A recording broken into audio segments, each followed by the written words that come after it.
আজকে আজকে যে পরিস্থিতি হয়েছে ক্যাম্পাসে, অ্যাটলিস্ট আপনারা যদি কেউ দেখতেন, বিশ্বাস করেন আপনারা সারা জীবনের জন্য এই ছাত্রলীগ জিনিসটাকে যে কি পরিমাণ ঘৃণা করতেন বা ভয় পাইতেন আপনারা জানেন না। এরা আমাদের সামনে রড দিয়ে পিটায়া, ছেলেগুলারে রড দিয়ে পিটায়া একদম আধামরা করে ফেলছে। তারা এসে আমাদের পেছনে লুকাইছে, আমাদের বোরকার পেছনে, আমাদের ওড়নার পেছনে লুকায় বলে, আপু আমাদের একটু লুকায় রাখেন, আমাদের ওরা মাইরা ফেলবে, আমাদের বাঁচান আপু বাঁচান। আমরা তাদের ওড়না দিয়ে বোরকা দিয়ে লুকায় রাখছি, সেইখান থেকে আমাদের ধাক্কা দিয়ে ফেলে দিয়ে তাদের বের করে আবার মাথায় রড দিয়ে মারছে।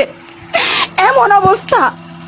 এবং তারা আমাদের ক্যাম্পাসের পরিচিত মুখ, আমরা চিনি তাদের, তারা এই অবস্থা করছে, রাস্তায় একদম শোয়াই ফেলছে। আমাদের হলের মেয়েদের বুকে বড় বড় যে আসতো ইট, এই ইটগুলো বুকে ফেঁকে দিছে, মানে একদম পুরো বুকে লাগছে, এরকম জামা কাপড় ছিঁড়ে ফেলছে, এত বাজে অবস্থা। অথচ আমার ব্যাচমেট, আমরা যাদের সাথে ক্লাস করি, একসাথে বসি, আমি তাদের একটা কথা বলতে দেখি না এগুলো নিয়ে, একটা কথা না। এবং তাদের নিউজ ফিডে গেলে দেখবেন তারা এখন এগুলাই সাপোর্ট করে যাইতেছে। কিচ্ছু বলার নাই। আমি আমি কেমনে যাই এই মানুষগুলোর সাথে, এত বছর ক্লাস করছি, বা আমি আরো 6টা মাস কিভাবে ক্লাস করবো আমি জানি না।